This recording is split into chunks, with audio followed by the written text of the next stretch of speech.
start.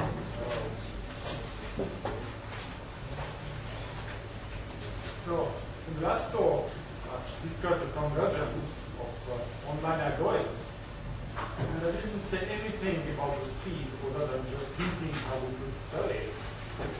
Because I explained before. So, I just told you that there was a bigger fish to catch. So today we're going to try to catch the bigger fish. And actually, it's not the first time someone tried to catch that fish. So it started in the 70s by Tübingen Potter happened to invent. I think they were working on the central of Tübingen, the Academy of Sciences. In 1995 there was some work in statistical physics by Stark, Solar, and others. In 1997 we came out with some very interesting results with natural gradients. And we're trying to add a little bit to this. So, well, let's try. So here is my question. I assume I have a very large number of examples. Why? Well, maybe it happens. Sometimes you have a lot of examples. And a limited time. The computer is not fast enough. So what should we do? We could try to run a well-designed online algorithm until our time expires. We know we have time to do anything. We never present the same example twice. We just focus the example as much as we can, and then stop the being extension. Or we can try to run a batch algorithm that's super linear. We use on everything, the best we can do. And if we do that, we'll have to process a little bit less examples because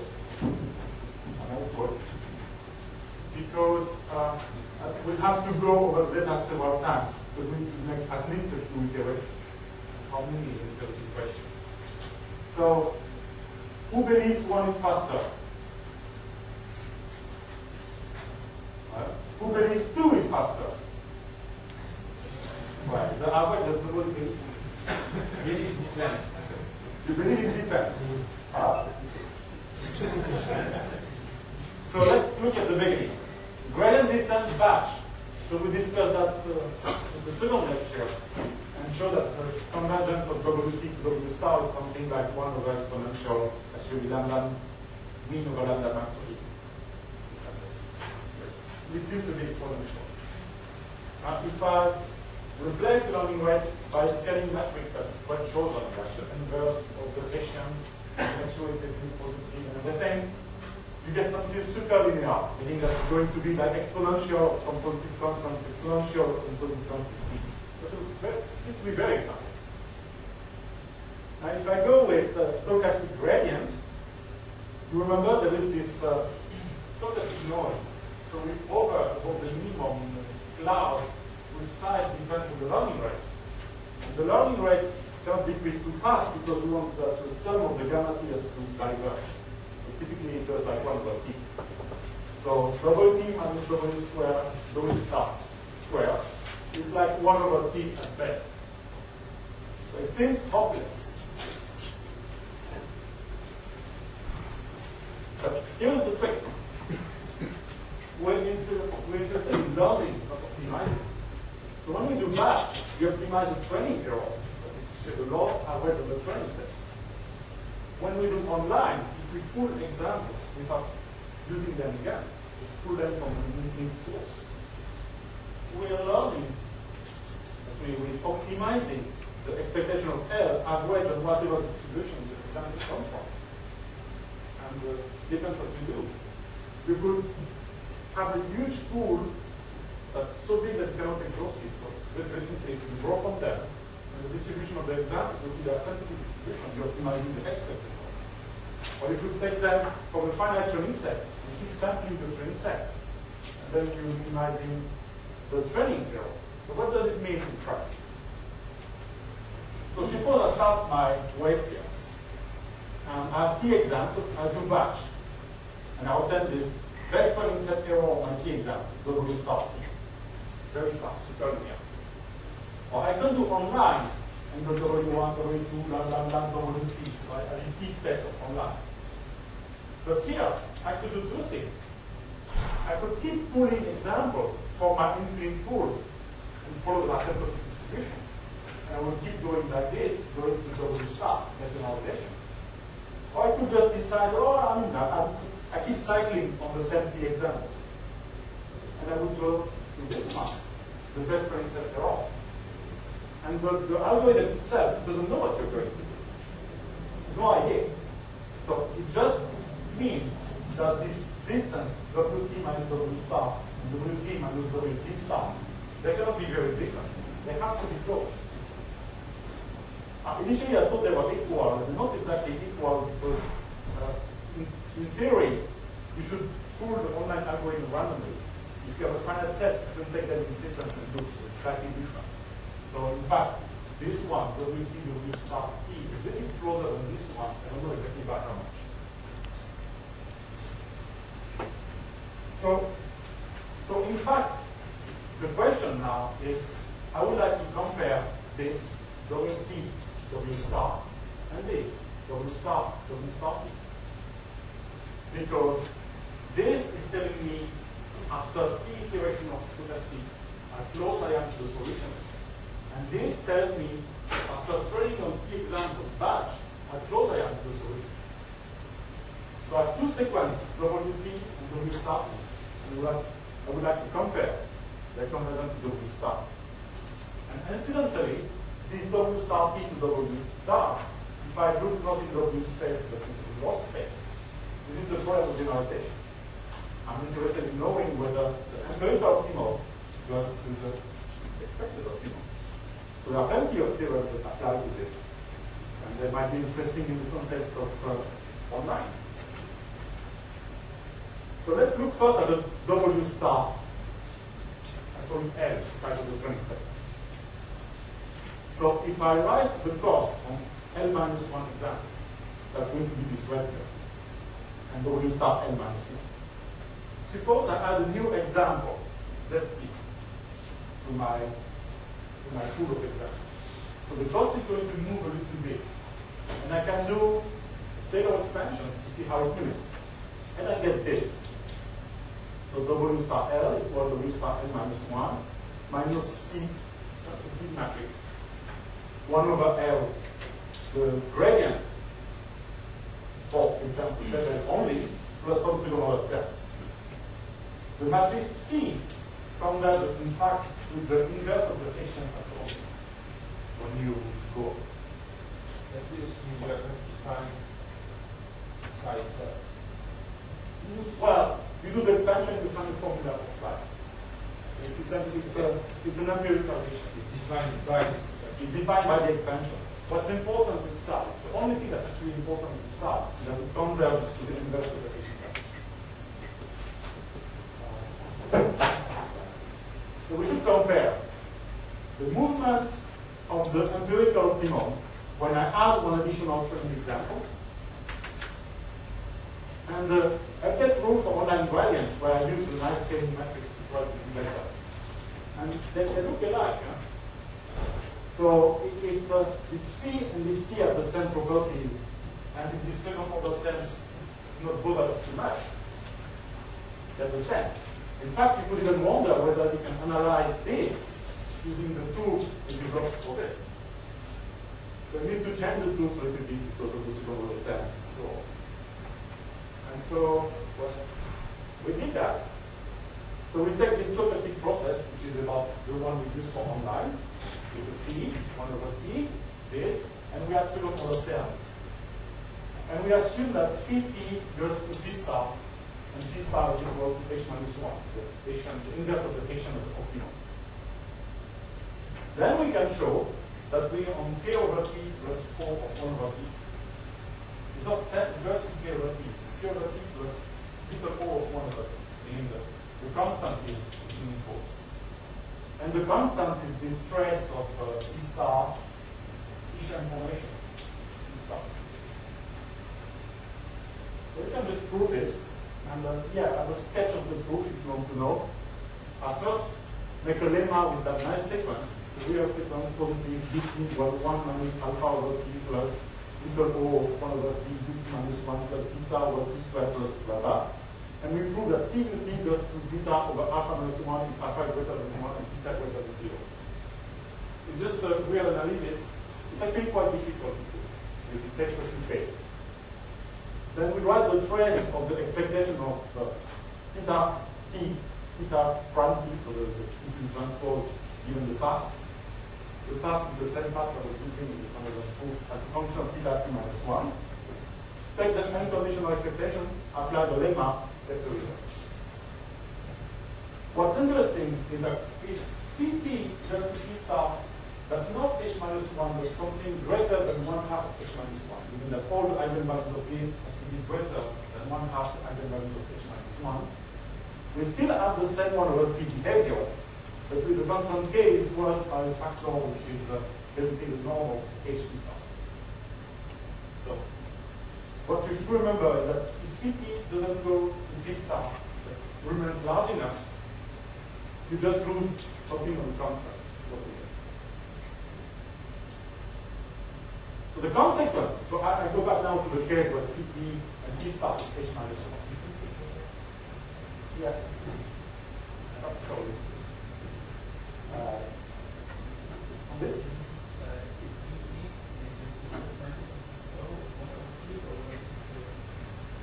This one is triple O over T, this one triple O over T square.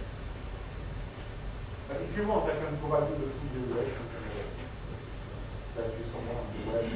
Not very accessible everywhere. So what does it mean? So I go back to the case where T star is h minus 1. First of all, if you go back and look at this process, it applies to both. It applies to both the convergence of W T to W star and W star T to W star. That means that the expectation of this distance here and the expectation of this distance here, they're both equal. And that equal to k over T. That means that in terms of number of examples, in terms of tests, of how close you are to the true solution, not how best to optimize the training error. Whether you use an online algorithm that's optimal in that sense, a second order optimal, whether you use an online algorithm once on your T example, or use batch on the T example super linear, you get about the same expectation of error with respect to the test error. Maybe I remember wrong, but the K was something which is proportional to the visual information. Yeah. But then it's growing with the number of samples. But I don't no, it's expectation of the set of J that W star. You understand? Oh, it's okay, it's normalized. It depends. So it's not something which grows with the No, it's constant. K is constant. Okay. If you know this and you know this star, you can compute it.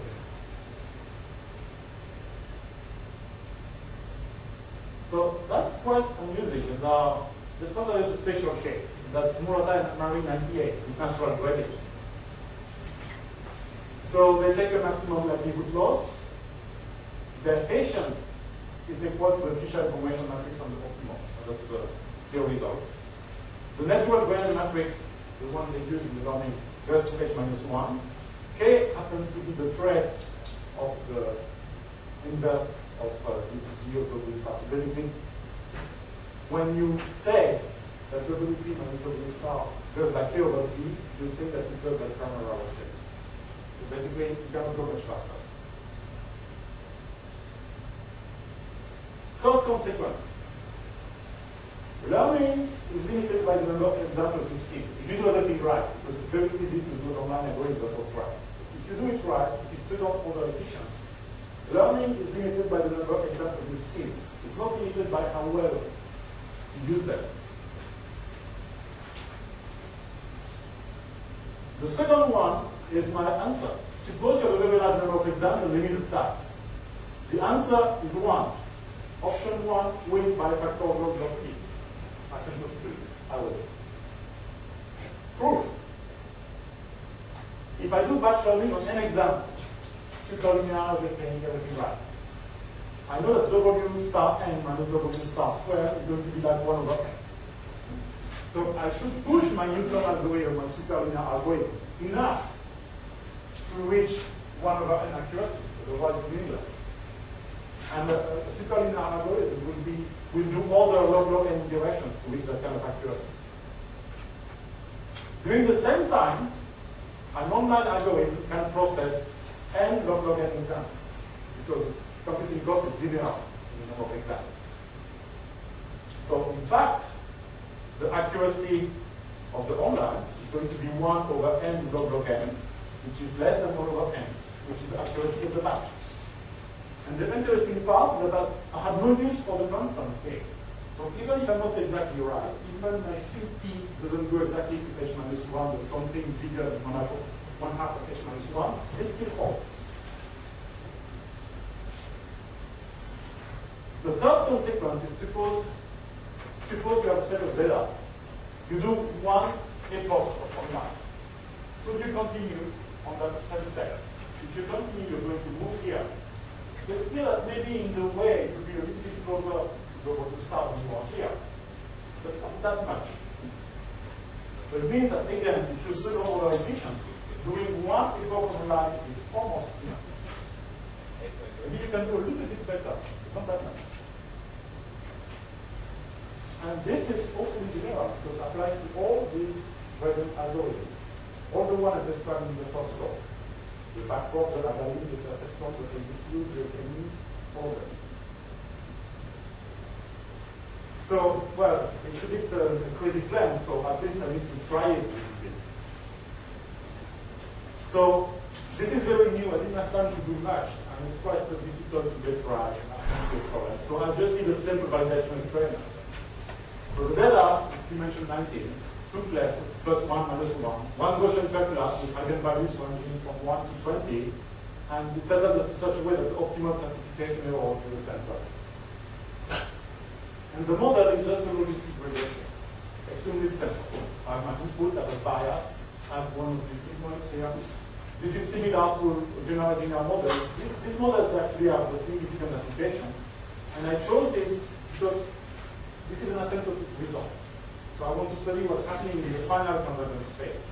In the final convergence phase, it's fair to say that are basically convex with maybe some non-linearities on the side that can be nasty. So batch Newton algorithm is pretty easy. Compute the total gradient, compute the Hessian update according to the Newton update. This has quadratic convergence, meaning that it's 1 over exponential t. And it's similar in speed and structure to the traditional algorithm that we use for generalized linear models. The reweighted least squares, there's workables. And the online actually is basically a Kalman algorithm. It's pretty different because there are very few. Actually, there is one parameter and you won't see that first. So I do W equals W minus 1 over t, pt derivative, just plain stuff. And pt is computed by making a leaky approximation of the Hessian using the Gaussian subgroup, negative curvature, and making the scaling matrix inverse of the Hessian. So, explanation. So I have an estimate of pt minus 1, so that's the Hessian estimate at t minus 1. And I make a weighted average of the old estimate by the local second derivative for that example that has been made positive by the Gaussian object. And what I'm doing is the weights are just scaling like 1 over t as well. 2 over t so that I will feel forgetting. There is no matrix inversion because I can use the matrix inversion lemma and just do everything for it. So in fact, yeah? The question is the Schaumburg inversion not terribly stable? Stable no.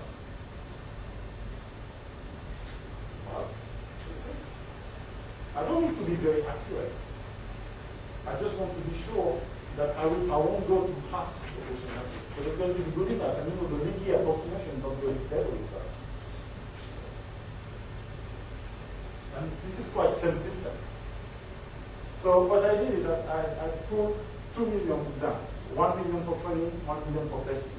On 1 million examples for testing, I computed everything. I computed the K, this is the theoretical curve here. I compute the optimal mean square error, everything, so that I can compare. On the other 1 million examples, I compute 100 permutations, because order of presentation is important in the case of online algorithm.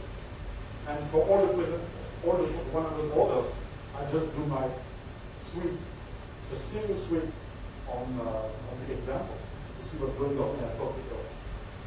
So this is the batch error.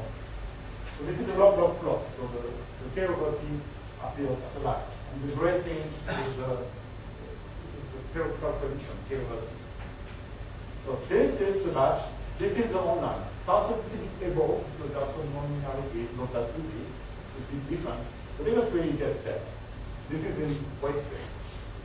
Now, if you look, I look in time, in computation time. So this is the number of examples. So number of examples, distance between the whole and the blue stuff. Now these are milliseconds calculation. And what you can see is that after some time, the online algorithm constantly wins. And in fact, it wins each time. I need to make one more step of Newton to keep the accuracy. But I wait. But it's not very. It's still quite interesting because it means that I can compute the logistic regression faster than the standard method. That's more interesting if I look at the mean square error. So there are two curves here. So this is the mean square error on the test. It's not the training. On the training error, the online is far behind. That's normal. But on the test, it really matches. And in terms of speed, well, it's always faster. Always. So I want what's faster than what? So this can that it works. But the immediate conclusion is that I can train the generalized linear model faster than Newton and faster than probability squares. That I need only to do one pass about the trained data. It is not completely new. It's something, this one pass thing, there are plenty of Canon algorithms to do that. But they were faster than Newton was to be proven. That's fine. But the perspective that all this applies to arbitrary values. Can I use this in nonlinear networks? Like some Gaussian networks, the big check stuff? I hope so. It's not obvious though. One pass. Yeah, sure. After how many examples? This is asymptotic. So there might be constant, and I need some time to reach that asymptotic level. And I'm going to show a few things that go on.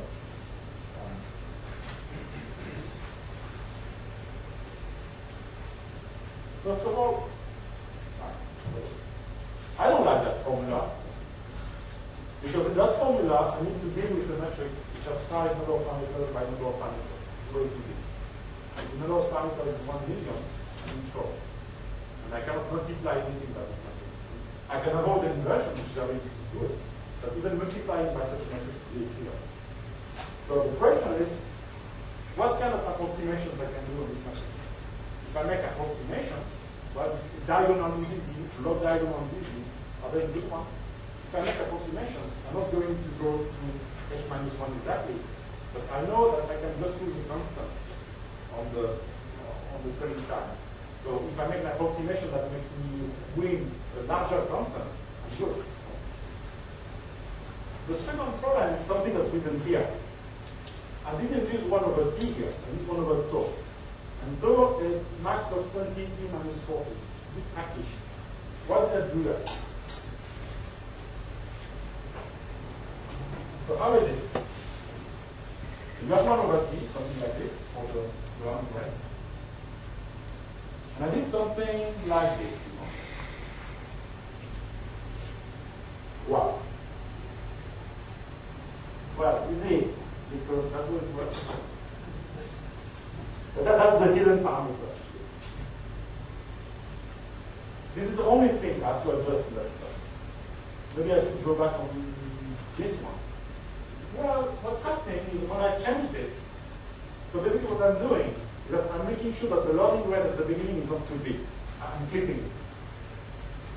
If I clip it low enough, this point here goes down and closer to the batch. If I unclip it, or sometimes it goes even here. I can even make it greater if I unclip it, it goes higher. And what this means is that when I'm using a very small number of examples at the beginning of my online learning thing, I shouldn't have done too hard. There's a generalization problem here. On the first few examples, if I learn these first few examples, the first 3 examples, if I learn them completely or as much as I can, I'm overfitting this. I'm already putting my weight vector in a region I don't want to go. So that gives a hint about the non-stationary program. You know, there is this, here I discussed the financial convergence. There is a search phase, you know, when the algorithm starts searching where I should find people. And this is not very clear. But in fact, the search phase can be understood in terms of generalization. If you think about it, the generalization result, they give non-asymptotic results about what's happening between W star T and W star. Because W star T and WT follow the same numerical equations, more or less, they should have the same equations. They should have the same parts. And I can control the beginning of my online algorithm using the tools we use to control generalization. So that's online learning versus learning theory. There's something to be done here. I don't know exactly what. I like to find it. And finally, the simplified scaling matrix I discussed before. And I'm going to put my last slide and ask a lot of questions. I'm going to discuss hardware facts. In the last 10 years, there was tremendous improvement in mass storage network bandwidth.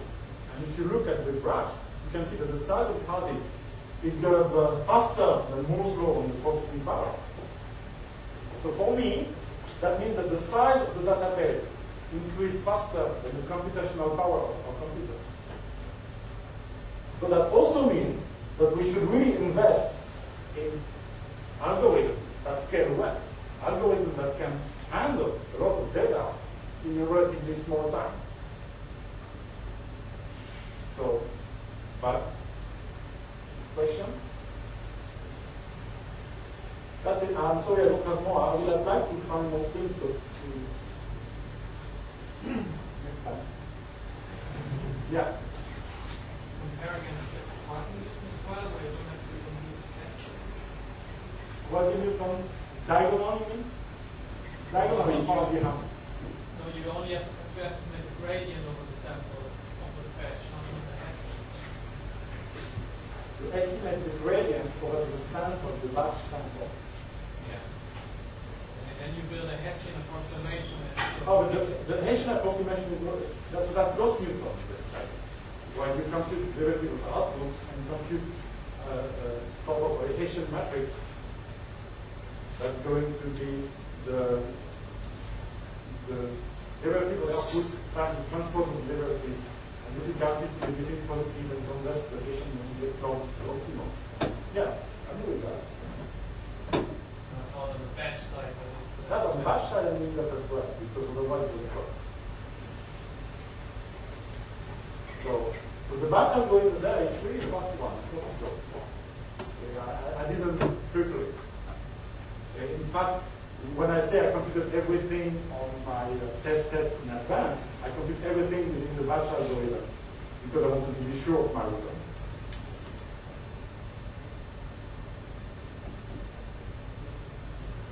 Yeah. So there is this thing like experimental design or query learning, where you really ask for very specific examples which will give you maybe in workspace the best idea about this region. It should be relatively improved speed.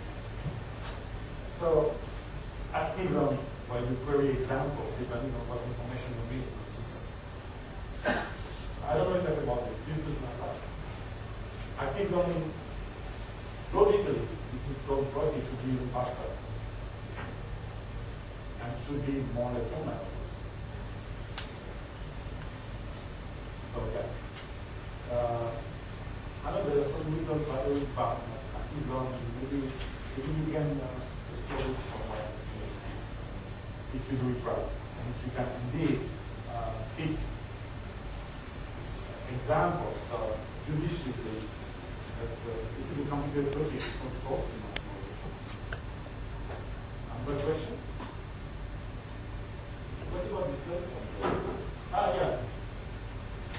How does this work? Relative gradient. I forgot to. So I